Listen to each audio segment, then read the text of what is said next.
everybody, welcome back to another video. This time I wanted to talk a little bit about the PowerCab. I've had PowerCab112 and PowerCab212 for quite some time. I absolutely love them. They're amazing products from line 6 for a couple reasons. I mean, they can act as, most of us know, as a really great high quality FR speaker, which is the way I use mine. I would say like 95% of the time. I have my Helix going straight in, and it just sounds great. I dial in the patch the way I want it, and I just love the way that it sounds coming out of FR mode in the PowerCab. But there's a lot of folks who don't like to work that way, or who have different types of systems. Line 6 built in, as most of you know, some really incredible speaker modeling with various different speaker simulations. Well, models is really what it is, to simulate more that amp in the room type of feel that so many folks want. So we could simply turn our cab sims off, or our IRs or our stock cabs, whatever we're using in our Helix, and go straight into the PowerCab and choose a speaker model, and it really is quite a great feature and sounds amazing, really does. But for this video, I wanted to focus more on the PowerCab not being used with modelers, but being used in more of a hybrid system, more as if it were a real guitar cabinet. Forget the FR mode. You know, in the past couple of years, there's been more and more offerings from amp companies that are kind of hybrid systems. The Revv G20, Revv D20, the Shure PT15IR, I believe, which is Pete Thorne's model, one of his signature models, I believe. Bad Cat, the Paw, they just announced that at NAMM. And all of these amps are tube guitar amp heads to some degree, whether just preamp or power amp, and they have the ability to send a line out. I shouldn't say that. I believe they all have the ability to send a line out. I have a Revv G20. It does. It usually works in conjunction with the 2Notes Torpedo remote software, that we could choose our own cabs and mics and power amp tubes and all sorts of things. Add reverb. Wonderful. But what if we didn't want to use it as such? What if we wanted to maybe just send the dry line out of that to a PowerCab? How would that possibly sound? And how would the PowerCab act with a real tube amp, just as if it was a speaker, using the speaker models? And that's what I wanted to do in this video. Now, some of those amps I talked about, I haven't used all of them. I have the Revv G20. The Revv D20 is very similar. What we would need from a hybrid sort of guitar head would be the ability to send just the direct line out, because that's what the PowerCab is going to want to see. So what I did is I did a number of sound examples using clean and overdriven sounds, or distorted sounds. You decide if they're overdriven or distorted. Using, I think, 5 or 6 of the speaker models. I didn't want to go on and on and on, just to show you what the sound is like. Now, how I did this is I have the Revv G20 plugged in its line out into the PowerCab. Now, I recorded this 2 ways, so you can hear it both ways. I recorded it with a DI coming out of the back of the PowerCab going into my audio interface, okay?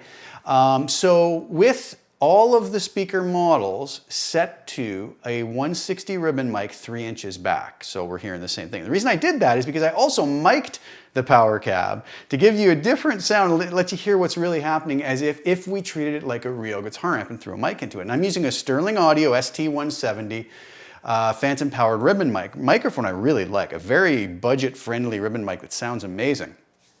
And I mic'd the PowerCab about 3 inches back. So I kind of went with the most similar mic I could find from, you know, the internal PowerCab to send out to the you know, in our case, the audio interface, but, you know, if you're playing live, it would be front of house, right? To compare what it would sound like mic'd versus how the PowerCab sounds, you know, sending it out direct. So we could have this great hybrid system where we have something like the Revv G20 head feeding our PowerCab live. So we're getting more like what a real guitar cabinet is feeding us. And we could take the out of the back of the PowerCab, send that to front of house, and should sound great. I actually recently did a live stream with my good friend Chris Robertson from Blackstone Cherry, and last year we went down to North Carolina to see him play, and he texted me before the show, and I told this story on the live stream, and he says, tonight I'm running my Helix straight into the PowerCab to the front of house. And I got to tell you, it sounded huge. It was amazing. So, you know, I'm a big modeler guy, but some folks really still prefer to use tube amps. And, you know, who am I to say, or anybody to say that they're wrong or they're right? It's really whatever we feel comfortable with, and it's going to get us the tone we want and to play in the manner that we want. So what I'm throwing out here is that if you really are still a tube amp fan, we can still use some of this new technology such as the PowerCab to incorporate into our systems and get maybe a best of both worlds hybrid system. You know, throw a Helix in there for some effects and you've got an amazing, or a Stomp or a Pod Go even, and you've got some amazing options at hand. Here are some sound examples. Please excuse the noodling. I didn't really try to do anything too scientific here. I have tried to volume match the comparative sound files, which is always so important, as close as I possibly could. But it's mostly just noodling around so you could hear the different speaker models. I'll have the names of the speaker models come up across the bottom, and you guys can just get, you know, an idea of what it sounds like direct and what it sounds like mic'd, treating the PowerCab as a real guitar cab.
All right, so what'd you guys think? I mean, I don't know how useful that was, but I thought it would just throw a new idea out there for those folks who do want other possibilities other than just like maybe a modeler into an FR, and they have guitar amps, right? So there's different ways we can do this. And obviously this is not an exhaustive video. There's so many possibilities in the way we can hook things up with 4-cable method, or just, you know, we can utilize, there's the technology now we can utilize in so many different ways. But it is nice to know that with these new hybrid, you know, guitar heads, there's a lot of possibilities, and we don't necessarily need to feed a real guitar cabinet. We can go into something like the PowerCab and have the option to have so many speaker models right at our disposal, right? And it's a really handy system. And there are even more in version 2.0 of the PowerCab software, or firmware, sorry, that add even more speaker models than what I just showed today. So anyways, I hope you guys enjoyed that. Thank you guys so much for tuning in. And you know, hopefully that sparked some ideas that maybe you go look at some different ways to use the gear you have in different setups. And hope you guys enjoy it. Thank you guys so much. Please like the video, share it if you don't mind, subscribe to the channel, and hit the little bell notification at the bottom. And that way you'll stay on top of any of the videos that I'm putting out. And I plan to have a lot more coming out soon. So thank you guys again for your time. Ciao for now.